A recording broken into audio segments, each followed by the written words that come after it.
Hello বন্ধুরা, তো কালকের 15ই আগস্ট কালকের দিন আমাদের দেশ স্বাধীন হয়েছিল। তো তোমাদের কি মনে হয় যে দেশ এখনো স্বাধীন আছে?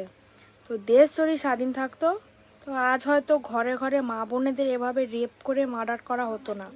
যদি দেশ সত্যি যদি স্বাধীন করা থাকতো, তোমাদের কি মনে হয় দেশ স্বাধীন করা আছে? আজ জাস্টিস ডক্টর মধুমিতা দির জন্য সবাই জাস্টিস করছে, তো করুক, কিন্তু কেউ সেটা নিয়ে রিলস বানিও না, ঠিক আছে? আর আমার মতে একটা, আমি যেটা মানি, দেশ আমাদের এখনো স্বাধীন হয়নি। আমাদের দেশ যদি স্বাধীন হতো আজ ঘরে ঘরে এভাবে মা বোনেরা মারা যেত না। একটা 6 মাসের বাচ্চাকে পর্যন্ত মানুষ ছাড়ে না। এটা কিরকম দেশ? এটাকে দেশ স্বাধীন বলে মানুষ মনে করে?